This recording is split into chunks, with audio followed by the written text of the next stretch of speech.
Tidaklah Allah memberikan kepada kita ujian kecuali salah satu alasannya pengen menghapuskan dosa.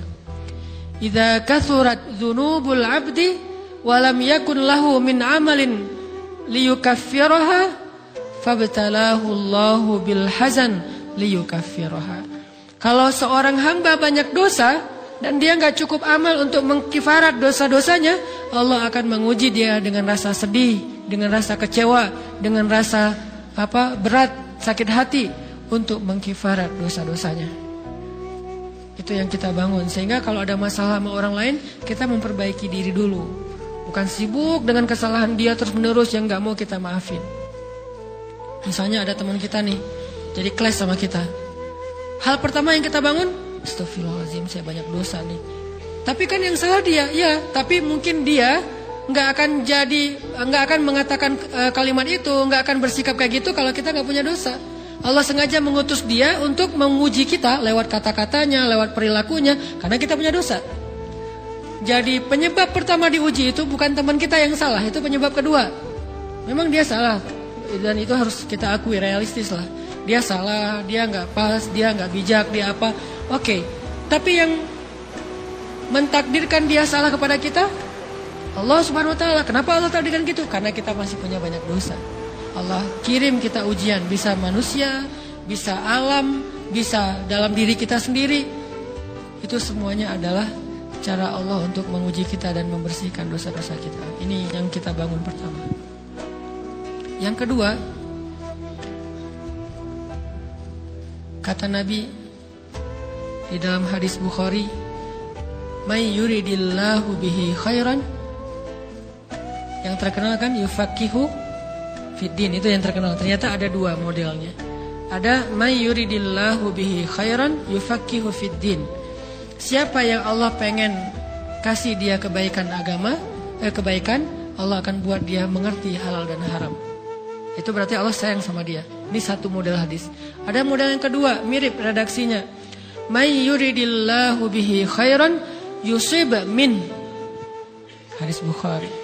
Siapa yang Allah pengen ngasih dia kebaikan, Allah uji. Hah? Kok gitu caranya? Ternyata kayak gitu rahasianya.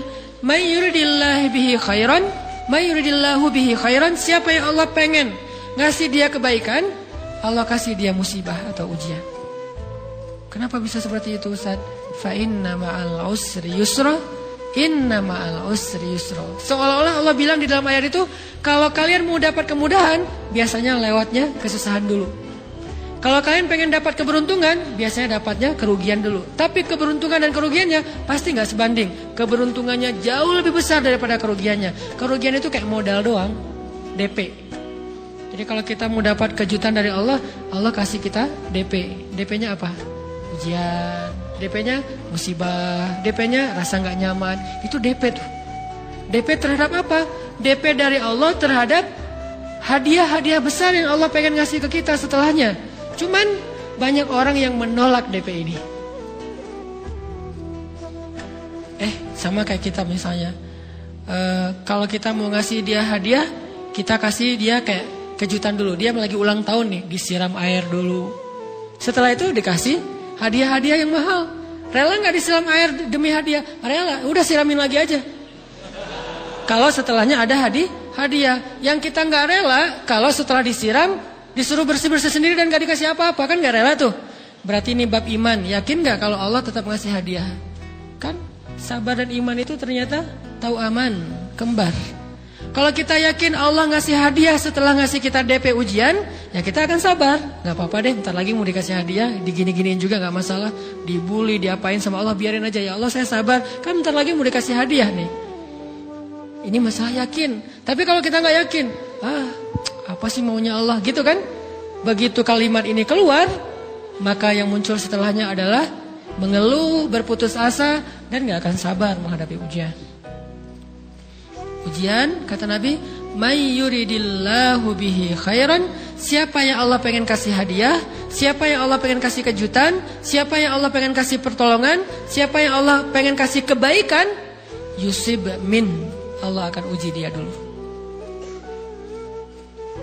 Ini sunnatullah. Sehingga kalau kita lagi diuji, yang kita lihat jangan ujiannya, Apa setelah itu? Gimana ngelihatnya Ustaz? Nggak kelihatan? Dengan mata hati. Istafti qalbak, tanya kepada hatimu, kelihatan nggak? Dengan mata hati. Gimana ngelihat dengan mata hati? Dengan iman. Saya percaya Allah pasti ngasih kebaikan setelah ini. Orang Allah sendiri yang ngomong, nggak ada satu huruf pun di Al-Quran yang salah, apalagi satu ayat, apalagi dua ayat. Fa inna ma'al usri yusra, ditegesin lagi, inna ma'al usri yusra. Tapi usr dulu, baru yusr. Dikasih kesusahan sedikit, dikasih kemudahan yang banyak. Dikasih kesusahan sedikit, dikasih kemudahan yang banyak. Ini yang kita coba bangun, tajdidul iman, bangun memperbarui yakin. Sehingga ketika kita diuji, sedih, wajar.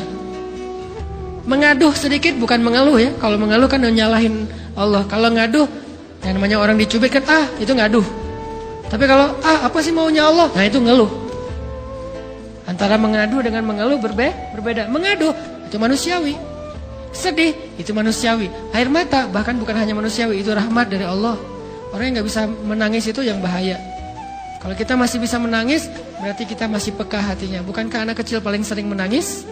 Berarti hatinya peka. Siapa lagi selain anak kecil yang paling sering menangis? Cewek. Cowok itu emang gak punya perasaan, makanya jarang nangis. Cewek dikit-dikit nangis. Jangan bilang, cemen banget sih nangis, cengeng apa. Enggak, karena dia perasaannya lebih peka dari kita. Itulah kenapa Allah menitipkan bayi kepada perempuan. Kalau dititipin ke laki-laki, hancur. Di balik kepekaan perempuan, di balik sensitifnya perempuan, di balik perasaannya yang luar biasa, di situ Allah Subhanahu wa taala menitipkan amanah, dia yang paling baik dalam merawat bayinya. Perempuan secara umum mungkin lebih banyak bicara daripada laki-laki ya. Walaupun ada orang yang perempuan pendiam banget, ada yang nggak ngomong sama sekali, misalnya diem-diem aja, ada. Tapi secara umum perempuan lebih banyak berucap daripada laki-laki. Emangnya ini kekurangan? Bukan. Ini kelebihan.